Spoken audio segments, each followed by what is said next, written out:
तो आए खुदा के कलाम की तरफ मतवज्जो हों। आज की तमसील लूका 7वें बाब में से मैंने ली है। जैसे आप जानते हैं कि हम तमसीलों पर खुदा का कलाम सीख रहे हैं और आज की तमसील बड़ी खूबसूरत है, बड़ी अच्छी है। यीशु मसीह को बुलाया गया है एक दावत के लिए। देखिए, आम जिंदगी थी। यीशु मसीह दावतों पर भी जाता था, शादियों पर भी जाता था, लोगों से मिलता था, छोटी छोटी पार्टीज होती थी। तो यीशु मसीह एक घर पे बुलाया गया है फरीसी की तरफ से, जिसका नाम शमौन है।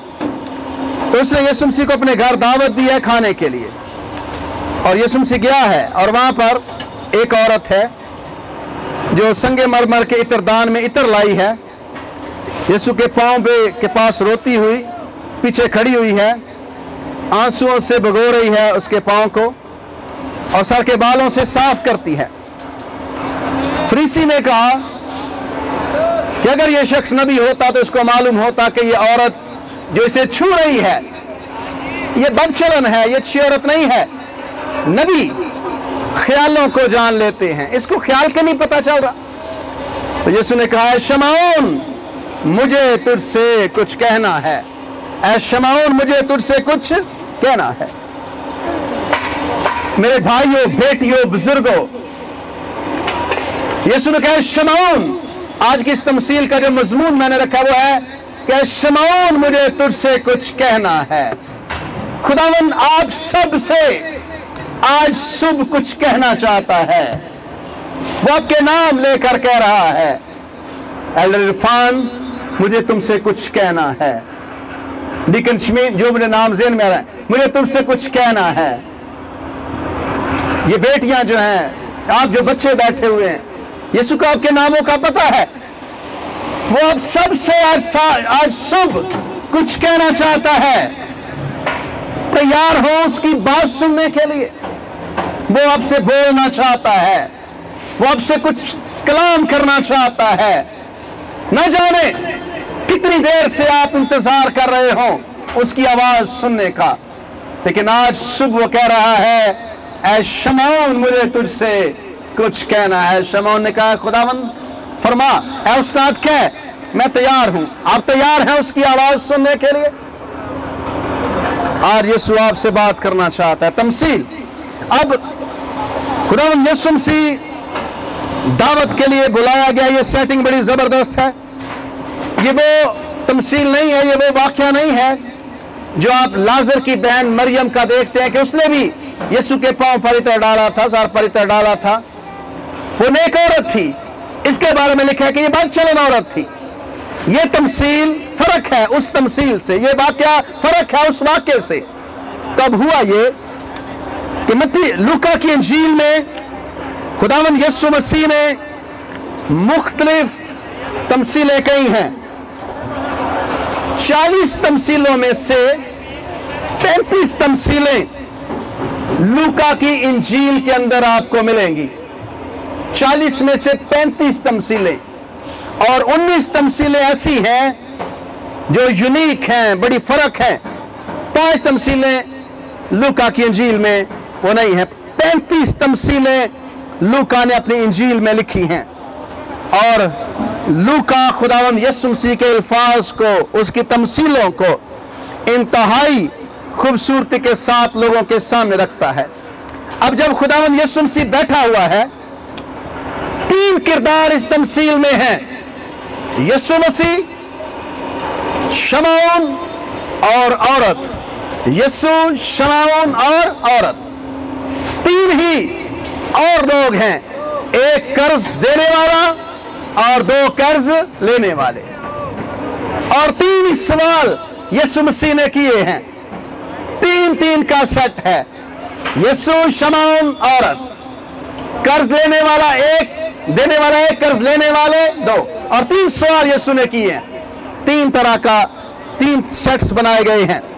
अब खुदावंद यीशु मसीह जब बैठा है, पहले जिस बंदे के बारे में बात करनी है वो है शमौन। शमौन ने, जो फरीसी है, खुदावंद यीशु मसीह को अपने घर में बुलाया है। फरीसियों का ख्याल था कि वो बड़े दाना हैं, उन्हें सारी बातों का पता है, और फरीसी अपने आप को गुनहगार भी नहीं समझते थे। शमौन ने यीशु को सीखने के लिए नहीं बुलाया, बल्कि यीशु को आजमाने के लिए उसने अपने घर में दावत दी है।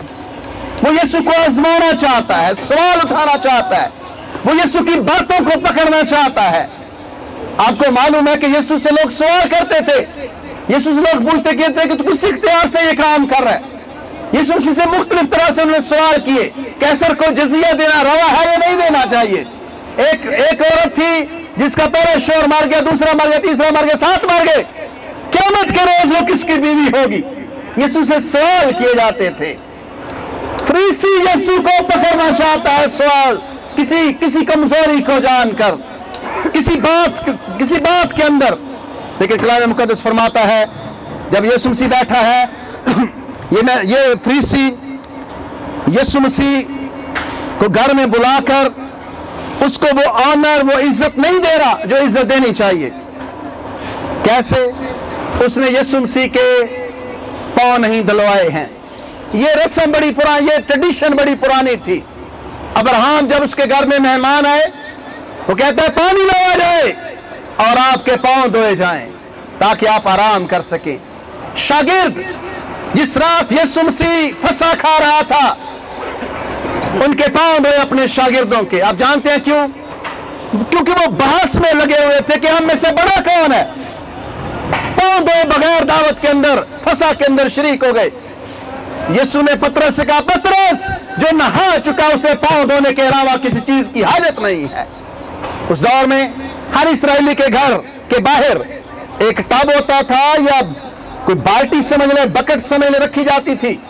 घर में दाखिल होने से पहले लोग अपने पांव धोते थे। शमौन के घर यीशु आया है, उसने यीशु के पांव नहीं धोए हैं। ये समहाउ बदतमीजी के जिम्रे में आता है, गुस्ताखी, रूड इसको कहते हैं। उसने बुलाया है लेकिन यीशु मसीह को वो इज्जत देने के लिए तैयार नहीं है। अब साथ ही साथ उसने यीशु को बुलाया है, लेकिन उसने कर्टसी, जिसको कहते हैं एक शाइस्तगी के तौर पर, वेलकम के तौर पर यीशु का बोसा नहीं लिया। बोसा लेना, मुंह चूमना मेहमान को हाथ मिलाने के मुतरादिफ था। उस दौर में हाथ मिलाना और बोसा लेना एक बराबर थे। उसने यीशु से हाथ नहीं मिलाया है। आपको याद होगा यहूदा, वो कहता है जिसका मैं बोसा लूंगा वही यीशु है, उसे पकड़ लेना। उसने बोसा लेकर यीशु को पकड़वाया था। निशानी थी कि यही वो बंदा है जिससे मैं सलाम दुआ ले रहा हूं। अब जब खुदावंद यीशु मसीह के घर में है, उसने बोसा नहीं लिया। यह भी कर्टसी का हिस्सा नहीं है। मैं बता रहा था आज गखड़ में मेरे काफी दोस्त हैं उस साइड के, ईरान के, इराक के, इसराइल की साइड के, फलस्तीन के, अरब ममालिक के काफी दोस्त हैं मेरे। एक दोस्त था मेरा, वो जब भी मुझे मिलता था कोरिया में, वो मेरा माथा चूमा करता था। कहता है आप बुरा तो नहीं मनाते? मैंने कहा मैं क्यों बुरा मनाऊं? कहता है ये हमारा तरीका है, हमें अच्छा लगता है जब हम मिलते हैं तो हम सर चूमते हैं। इसका मतलब है मोहब्बत, सलाम, किसी को इज्जत देना। तो इस फरीसी ने यीशु के साथ ये कुछ नहीं किया। और लिखा है कि जब खुदावंद यीशु मसीह बैठा है, साथ ये औरत आ गई है। ये बुलाई नहीं गई, ये इनवाइटेड नहीं है। उसने वैसे ही इन्वेट किया, हमला किया है दावत पर और आ गई है। और वो यीशु मसीह के लिखा कि फरीसी के घर में खाना खाने बाद संगे मरमर के इतर दान में इतर लाई, यीशु मसीह के पांव के पास खड़ी हुई, पीछे खड़ी हुई, रोने लगी, आंसू बहाने लगी। और उसने खुदावंद यीशु मसीह के पांव को चूमा, इतर डाला, सर के बालों से साफ किया। अब फरीसी कहता है कि ये नबी नहीं हो सकता है। नबी होता तो इसको मालूम होता कि ये औरत बदचलन है। हमारा मुआशरा तनकीद करने वालों से भरा हुआ है। हमने ठेका लिया हुआ है हर बंदे को ठीक करने का, लेकिन कभी अपने गिरेबान में हम बहुत कम झांकते हैं। यही हाल उस दौर में भी था। आप देखें पूरी दुनिया मैं दोबारा दोहरा रहा हूं, जब मैं व्हाट्सएप पर देखता हूं, स्टेटस लोगों के देखता हूं, फेसबुक पर देखता हूं, ऐसा लगता है पाकिस्तान में सारे लोग सियाने हैं। कोई बंदा ऐसा नहीं है जो जिसे सीखने की जरूरत हो, हर बंदा ठीक है। मेरे अजीजों, उस दौर में भी ऐसे ही हालात थे। मैं सुन लेने, ये जो फरीसी है ये यीशु मसीह से कहता है, अपने दिल में कह रहा है, अगर ये शख्स नबी होता। फरीसी अपने आप को गुनहगार नहीं समझते, ये सबसे बड़ा अलमिया था। इसलिए यूहन्ना ने कहा कि सांप के बच्चों, तुम्हें किसने जिता दिया कि आने वाले गजब से भागो। क्योंकि फरीसी समझते थे कि ये सारी कौम गुनहगार है, हम गुनहगार नहीं हैं। यीशु ने कहा नहीं, तुम सफेदी फिरी हुई कब्रों की मानिंद हो। तुम ना खुद दाखिल होते हो खुदा की बादशाही में और न दूसरों को दाखिल होने देते हो। तुम सफेदी फिरी हुई कब्रों की मानिंद हो। हर इंसान को मुआफी की जरूरत है, हर इंसान को गुनाह तस्लीम करने की जरूरत है। मैं सुबह कह रहा था, जो शख्स गलती तस्लीम नहीं करता वो अपने आप को बर्बाद करता है, वो अपने खानदान को बर्बाद करता है और उसके बाद अपनी कौम को बर्बाद करता है। ढीठ लोग खतरनाक हैं। अपनी गलती माने, गलती मानने में बड़ी भलाई है। ज्यादा बड़ी खराबी नहीं होती जब हम गलती मान जाते हैं। नातन ने दाऊद से कहा, ऐ बादशाह, वो शख्स तू है जिसने एक भेड़ वाले से, बच्चिया वाले से उसकी बच्चिया ले ली है। तो दाऊद कहता, मैंने खुदा का गुनाह किया है। नातन कहता है, खुदा ने तेरा गुनाह बख्श दिया है। इकरार तो करे, मिन्नू विच गुनाह दे जम्या मेरी माई, फजल नाल है रब बख्श गुनाह सब मेरे, वांगू फजल रहम कर तू मयूते। लोग गलती नहीं मानना चाहते, कोई अपने आप को गलत कहने के लिए तैयार नहीं है। हर बंदा मुआफी का तलबगार, हर बंदे को मुआफी की जरूरत है। कोई भी परफेक्ट नहीं है, कोई भी कामिल नहीं है। तो ये फरीसी मानने के लिए तैयार नहीं थे। वो कहते कि अगर ये शख्स नबी होता, इसको मालूम होना चाहिए था कि ये औरत जो इसको छू रही है ये पाक औरत नहीं है। उस्ताद होते हुए, नबी होते हुए इसको इस औरत से दूर रहना चाहिए, इसको पाक होने की जरूरत है। तो उसने अपने दिल में ये बातें कर रहा था। यीशु नबी था, वो नबी से बढ़कर था। वो औरत को भी जानता है और जो फरीसी सोच रहा है शमौन, उसको भी जानता है। उसने औरत को तो जाना, वो फरीसी को ख्याल को जान लिया। उसने नबी है, वो जानता ख्याल को। यीशु ने साथ ही कहा कि शमौन, मुझे तुझसे कुछ कहना है। उसने कहा, उस्ताद कह। तो यीशु ने तमसील दी। किसी साहूकार के दो कर्जदार थे, एक 500 दिनार का, दूसरा 50 का। जब उनके पास अदा करने को कुछ ना रहा तो उसने दोनों को बख्श दिया। बस उनमें से कौन ज्यादा मोहब्बत रखेगा। एक साहूकार के दो कर्जदार हैं, एक 50 दिनार का, एक 500 दिनार का। यीशु ने कहा, कौन ज्यादा मोहब्बत करेगा? तो शमौन कहता है, मेरी दानिश में वो जिसे उसने ज्यादा बख्शा था। शमौन को मालूम है जवाब क्या है। वो अंग्रेजी में कहते हैं आई सपोज, मेरा ख्याल है, आई सपोज। वो डायरेक्ट जवाब नहीं दे रहा। वो जानता है कि यीशु क्या कहना चाहता है। कहता है आई सपोज, मेरी दानिश में वो जिसके ज्यादा गुनाह बख्शे, जिसको ज्यादा मुआफ किए गए। तो फिर यीशु ने तमसील उसे समझाई। अब बारी आती है औरत की। शमौन की हमने बात की, अब औरत वहां पर बैठी हुई है। यीशु मसीह वहां पर मौजूद है। वो बुलाई नहीं गई, वहां पर सारे अच्छे लोग बुलाए गए हैं। वहां पर सारे सीजन्ड कल्चर्ड लोग, बड़े अच्छे फरीसी बुलाए गए हैं, काबिल लोग बुलाए गए हैं। ये औरत बेचारी सबसे कमजोर है, वहां पर सबसे गुनहगार भी है शायद। तो जब वो औरत आई है तो मेरे अजीजों, उसने खुदावंद यीशु मसीह लिखा है कि उसके पांव आंसुओं से भिगोने लगी और अपने सर के बालों से उनको पूछा और उसके पांव बहुत चूमे और उन पर इत्र डाला। खूबसूरत अल्फाज।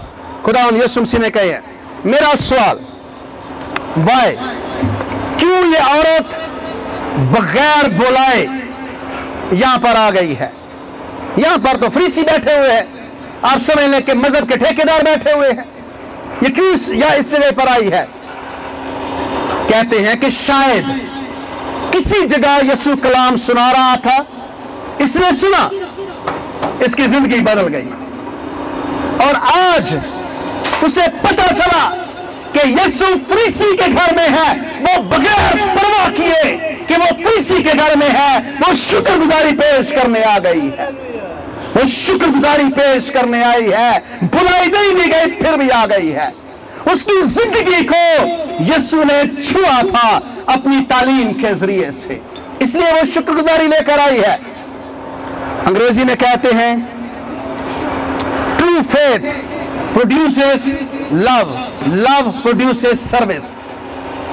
सच्चा ईमान मोहब्बत पैदा करता है और मोहब्बत खिदमत को जन्म देती है।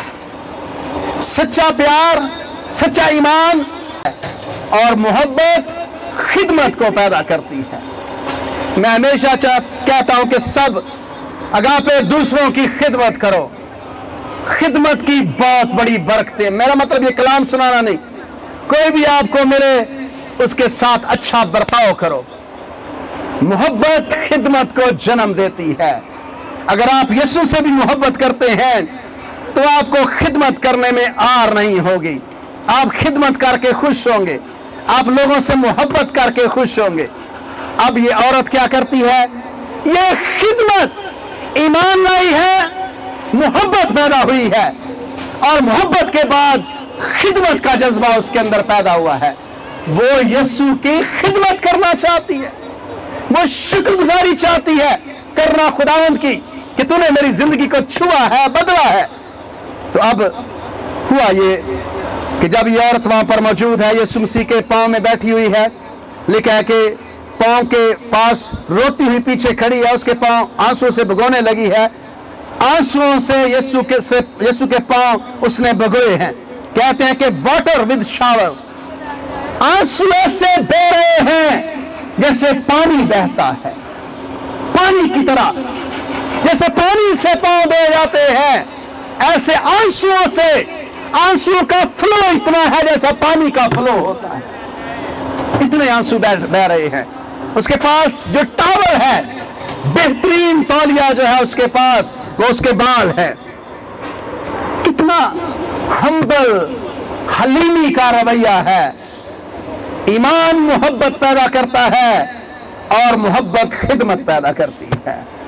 हो नहीं सकता कि आप किसी से मोहब्बत करें और उसकी खिदमत ना करें। मोहब्बत खिदमत पैदा करती है। अगर आप कहते मैं किसी से प्यार करता हूं, आप खिदमत करने के लिए तैयार नहीं है, आप झूठ बोल रहे हैं। ईमान, मोहब्बत, मोहब्बत, खिदमत, खिदमत से मोहब्बत का पता चलता है। कहते हैं कि you can give without loving but you can not love without giving. ठीक है, you can give without loving. आप किसी को मोहब्बत किए बगैर कोई चीज दे सकते हैं, लेकिन आप मोहब्बत नहीं कर सकते देने के बगैर। You can love without giving, you can not give without loving. तो आपको मोहब्बत, अगर आप किसी से मोहब्बत करते हैं तो खिदमत जरूर आएगी। उसने यीशु के पांव धो डाले हैं आंसुओं से, फिर उसने चूमा है यीशु के पांव को। आप हैरान हो जाएंगे।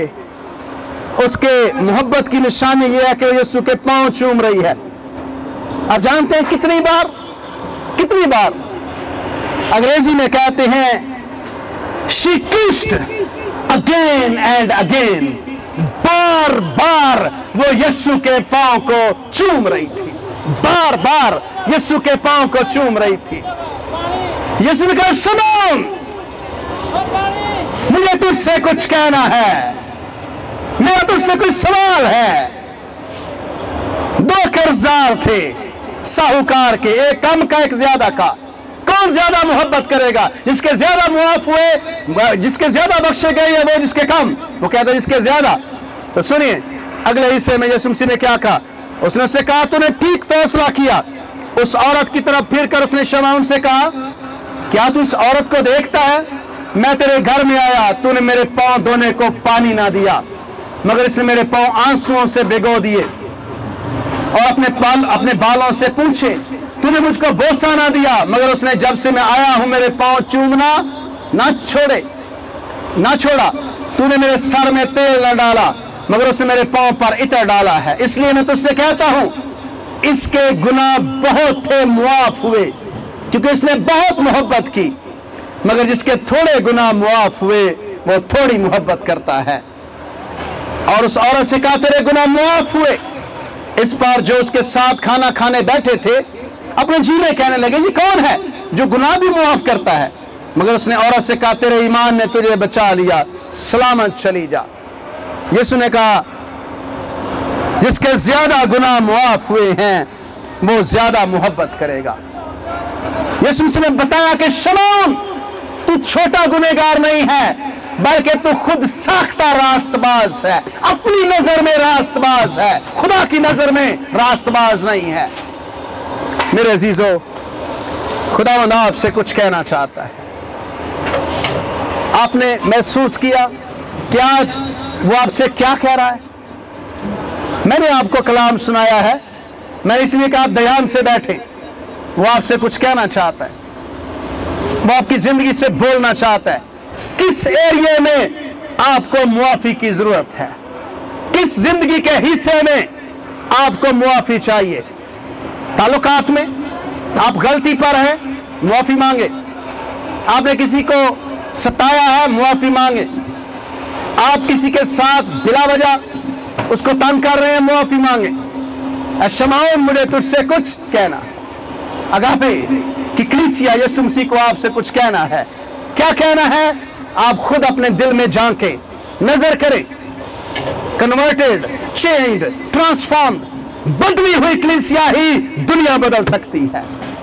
बदला हुआ इंसान दुनिया बदल सकता है। 3 आखिरी सवाल, टाइम क्या हुआ? 3 आखिरी सवाल मैं आपसे करना चाहता हूं।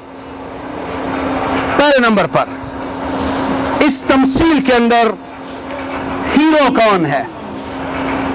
इस तमसील के अंदर हीरो कौन है? कौन हीरो है इस तमसील का?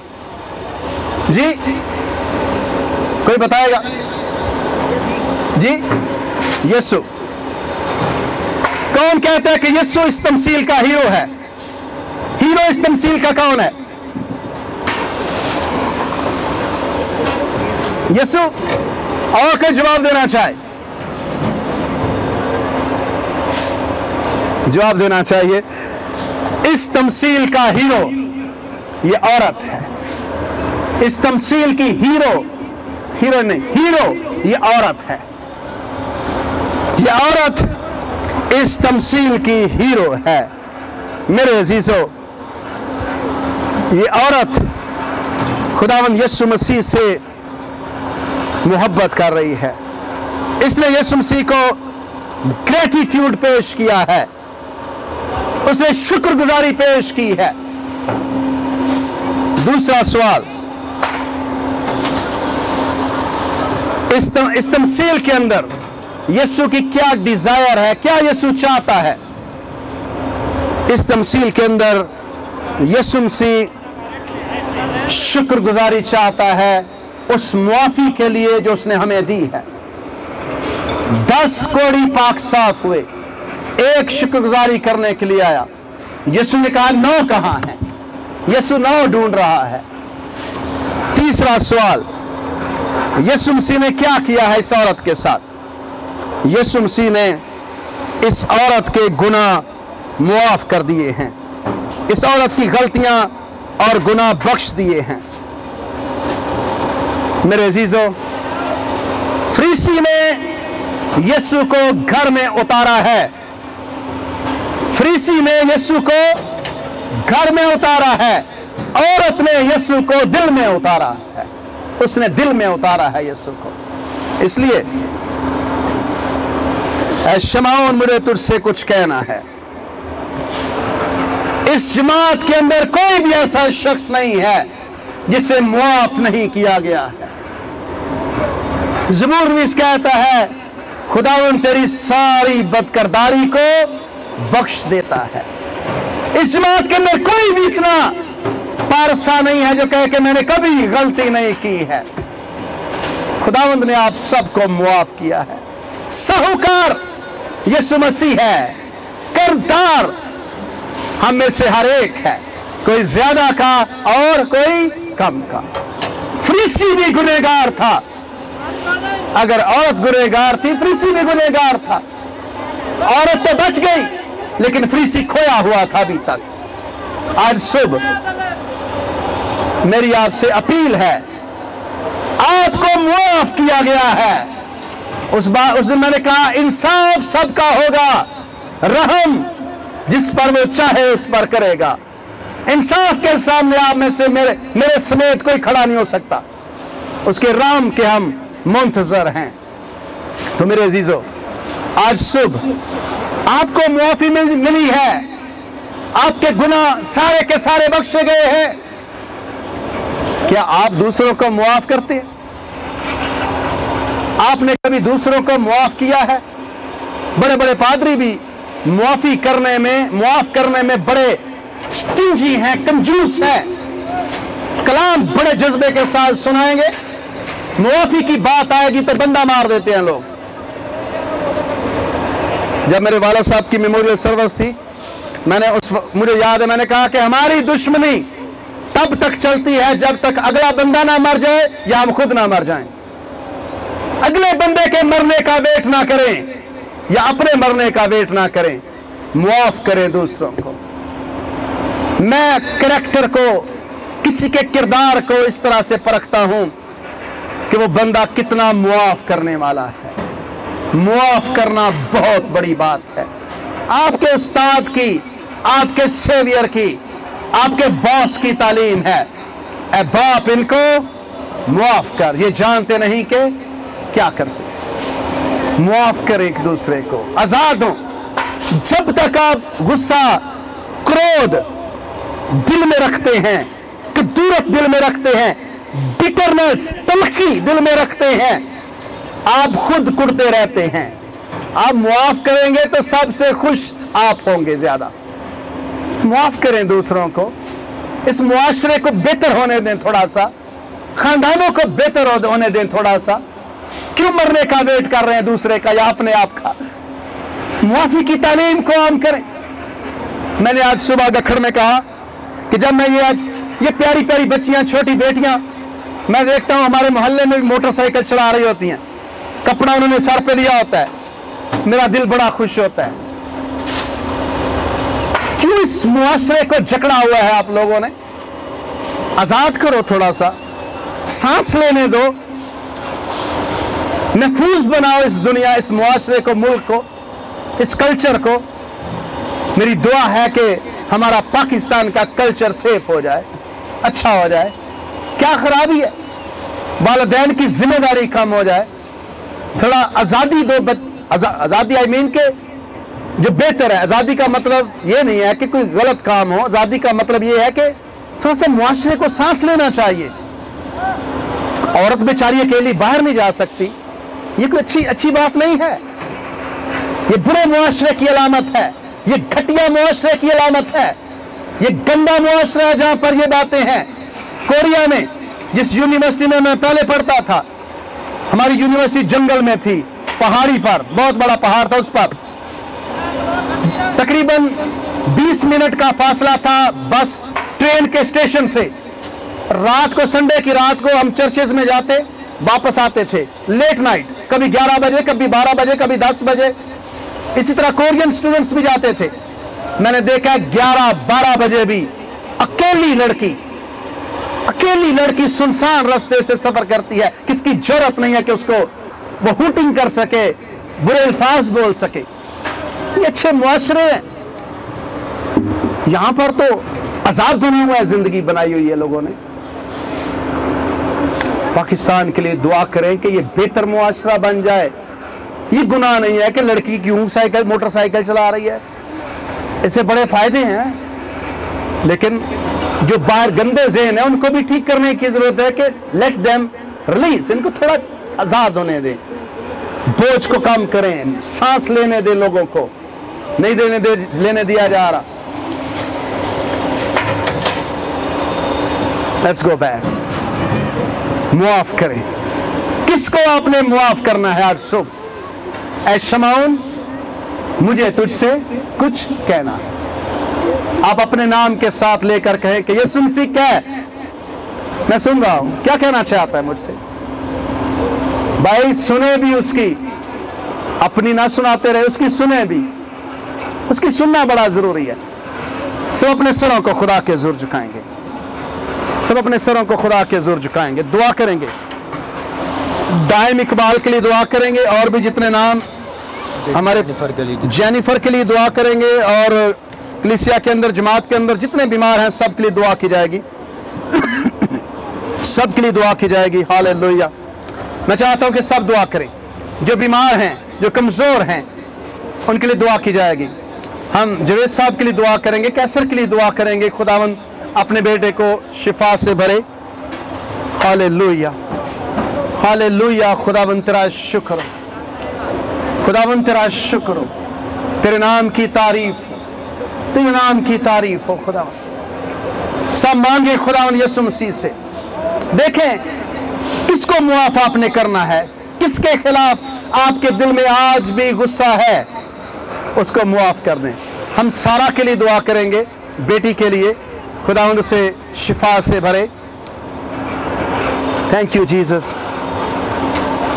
अपने आप को, अपने आप से अपने दिल में दुआ करें, अपने आप के लिए दुआ करें, अपने आप से बात करें। ऐ शमौन, मुझे तुझसे कुछ कहना है। वो आपसे कुछ कहना चाह रहा है आज सुने उसकी बात को। आपके फायदे के लिए वो आपको कुछ कहना चाहता है। खुदावंद तेरा शुक्र हो, लश्करों के खुदा तेरे नाम की तारीफ हो। हम कलीसिया के लिए बरकत की दुआ करते हैं। आज सुबह सारे बीमार यीशु के नाम से आजाद हो जाएं। इन जीसस नेम बंधन टूट जाएं, बीमारियों के जुए ब्रेक हो जाएं, ब्रेक हो जाए यीशु के नाम से। अपने लोगों को बहाल कर, चंगा कर, शिफा से कर, यीशु मसीह के नाम से। आमीन।